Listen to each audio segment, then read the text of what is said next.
जय महाराष्ट्र मित्रांनो, मी विक्रम शिंदे. तुम्ही बघत आहात किंग फार्मर यूट्यूब चॅनल. आणि भाऊ तुमचं सर्वांचं आपल्या चॅनलवरती स्वागत आहे. आज कोणत्या प्रकारे असले पाहिजे, लोखंडी स्ट्रक्चर, लाकडी स्ट्रक्चर, सिमेंटचे, तर कुठली चाळ कांद्यासाठी सुटेबल आहे आणि कांदा चांगल्या क्वालिटीचा बनू शकतो अशा चाळीमध्ये, त्या चाळीवरती आज बोलणार आहोत. आणि आज एक शेतकऱ्याकडे आपण आलेलो आहे आणि त्यांची एक चाळ आहे, ती पूर्ण लोखंडी स्ट्रक्चरमध्ये चाळ आहे. आणि त्या चाळीमुळं किती निगेटिव्ह म्हणजे किती कांद्याला फटका बसू शकतो आणि कांद्याची क्वालिटी कशी बनते अशा लोखंडी पूर्ण स्ट्रक्चरमुळं, तर ते आज बघणार आहोत. आणि ते बघण्यासाठी शेवटपर्यंत राहा. चॅनल नवीन असाल तर चॅनल सबस्क्राईब करा, आपल्या शेतकऱ्यांना शेअर करा. तर चला जाऊ अजूनही बघू आजची कांदा चाळ, जी की शेतकऱ्यांसाठी खूप महत्त्वाचा विषय. आणि ठीक आहे, चला.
पूर्ण अशी मधून ही चाळ आहे, कांदा चाळ. स्ट्रक्चर वगैरे पूर्ण लोखंडी मित्रांनो. साईडने जाळी आहे लोखंडी.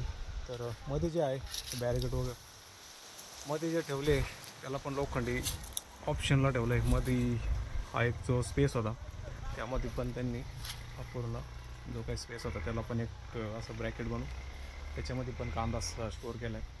बाकी हे साईडने चाळ खूप मोठी. या चाळीचा असा विषय की पूर्ण लोखंडी स्ट्रक्चर या चाळीचं. जी कांदा चाळ आहे ते पूर्ण लोखंडीवरती पत्रे जे आहे ते पण लोखंडी. आणि साईडने जे काही स्ट्रक्चर आहे, जाळी वगैरे तुम्ही बघता येईल, ती सुद्धा लोखंडी आहे. पण प्रॉब्लेम काय होतो उन्हाळ्यामध्ये, लोखंड्या म्हणजे जे काही स्ट्रक्चर लोखंडी असेल त्यामुळं. तर सगळ्यात पहिले आपण जो काय आपण हे बघतोय लोखंडी पत्रे, त्याने हीट जास्त तयार करतं कांद्यांना. जे टेम्परेचर आपल्याला सुटेबल पाहिजे ते राहत नाही, तो एक निगेटिव्ह पॉईंट आहे. आणि हिवाळ्यात पण काय होतं, मावचर पकडतं, म्हणजे याला जे काही आपण म्हणतो दव वगैरे, पाणी वगैरे पडतं, ते पण प्रॉब्लेम आहे. पावसाळ्यात पण तो प्रॉब्लेम येतो जास्त. आपण जसा घाम येतो आपल्याला त्या टाईमचं त्याला मावचर वगैरे येतो आहे उन्हाळ्याला या स्टीलच्या पत्र्यांना, तो एक निगेटिव्ह पॉईंट आहे.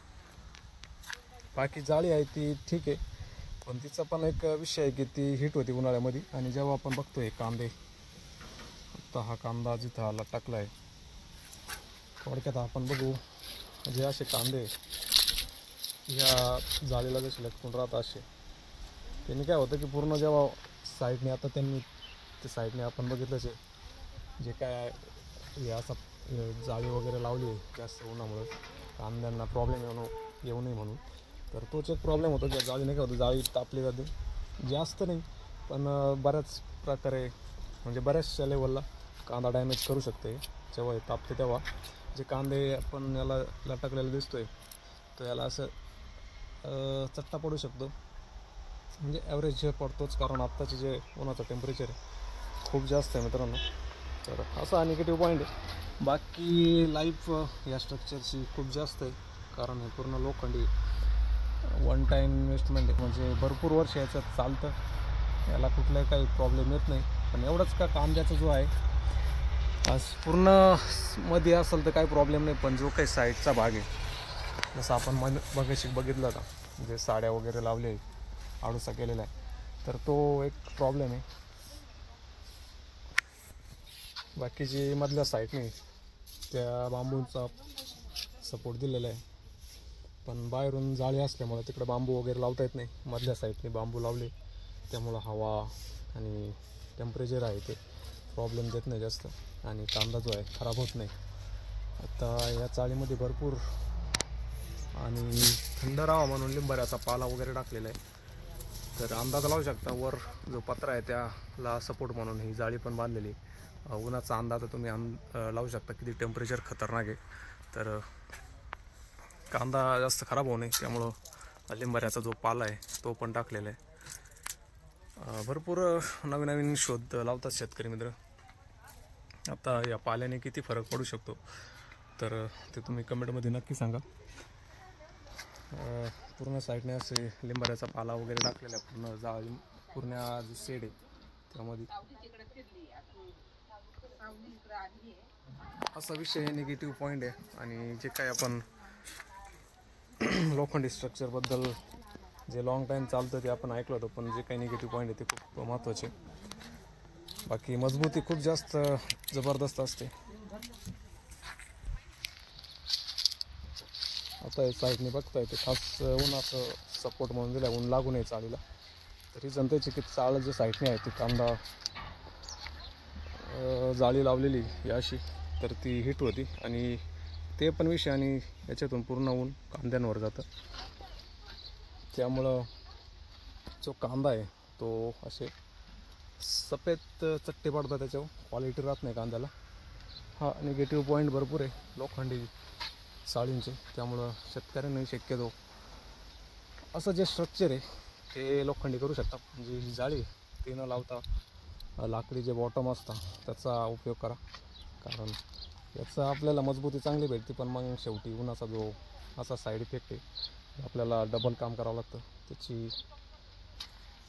ते करणं ते केलं नाही पाहिजे, त्यासाठी बॉटमचा उपयोग केला पाहिजे. जाळी खरंच मजबूती असते, पण मग तो रिझल्ट चांगला भेटत नाही कांद्याचा, क्वालिटी बनत नाही कांदा. जे टेम्परेचर आहे ते मॅनेज होत नाही. त्यामुळं शक्यतो बॉटमचा जास्त उपयोग केला पाहिजे. आणि वरती पण जे मित्रांनो जे पत्रे दिसत आहे ते पण शक्यतो सिमेंटचे पत्रे वापरण्याचा प्रयत्न करा, नाहीतर त्याला पण आपण वरती बॉटम वगैरे मारू शकतो. भरपूर चाळ्या आपण शेतकऱ्यांचे बघतो, त्याला पण वरती जे आहे त्याचा बॉटम वगैरे मारलेले असतात आणि त्याच्यावरती जे काही पाण्याचं सपोर्ट असतो, पाणी येऊ नये म्हणून ताडपत्री वगैरे, प्लास्टिक कवर वगैरे ते टाकलं जातं पावसाळ्याच्या सीझनमध्ये. ऑफ सीझनला गरज पडत नाही, हिवाळ्या आणि उन्हाळ्यामध्ये. तर टेम्परेचर खूप महत्त्वाचं आहे कांद्यासाठी.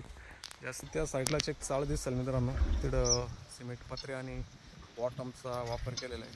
ते एक नंबरचं काम आहे. पण या चाळीमध्ये त्यांचा नक्कीच शेतकऱ्यांचा मजबूतीसाठी वापरलेले, पण क्वालिटी बनायला मुश्किल होती कांद्याची. इतकी मेहनत घेऊन जेव्हा शेतकरी कांदा बनवतो आणि जेव्हा चाळीत टाकतो तेव्हा अशा स्ट्रक्चरमुळं नक्कीच कांद्याची क्वालिटी लो होती, डाऊन होती. तर ही होती मित्रांनो कांदा चाळ. तर तुम्हाला काय वाटतं या कांदा चाळीबद्दलची कशी क्वालिटीची असली पाहिजे? या कांदा चाळ जी आता आपण बघितली ती पूर्ण लोखंडी स्ट्रक्चरमध्ये आहे आणि तिची आउटसाईडची जाळी वगैरे ती सुद्धा लोखंडी आहे. आणि जे वरचा जो पत्रा आहे तो सुद्धा लोखंडीच आहे. त्यामुळं अशा चाळीमध्ये कांद्याची क्वालिटी बनत नाही मित्रांनो. आणि त्यासाठी जर क्वालिटी बनवायची असेल त्यासाठी जास्त मेहनत करावं लागते, साईडने पडदे वगैरे लावावं लागतं. तर लोखंडी चाळीचं काय लॉंग टाईमसाठी चालते, म्हणजे तिला जास्त खर्च येत नाही, मेंटेनला जास्त मेंटेनन्स निघत नाही. वार्षिक किंवा असेल 2 वर्षानंतर तिचं म्हणजे 10-15 वर्षे तिच्या काहीच टेन्शन नसतं. पण मग जे काही डबल मेहनत घ्यावं लागते, साईडने हे लावा ते लावा, जे काही पत्रे असतील हिट करता जास्त लोखंडी पत्रे वगैरे असतात, तर तो एक निगेटिव्ह पॉईंट आहे. बाकी चाळ लॉंग टाईमसाठी चालते. पण जो काही कांद्याची क्वालिटी असेल, आपल्याला थोडी मेहनत कमी करायची असेल तर आपण जी चाळ आहे ती आपण सिमेंटच्या पदरामध्ये आणि लाकडाचे बॉटम वगैरे असेल त्या टाईपचे बांधायला पाहिजे. तर असं तुम्हाला काय वाटतं कमेंटमध्ये नक्की सांगा आणि भेटू परत नवीन व्हिडिओ. तोपर्यंत जय हिंद, जय महाराष्ट्र.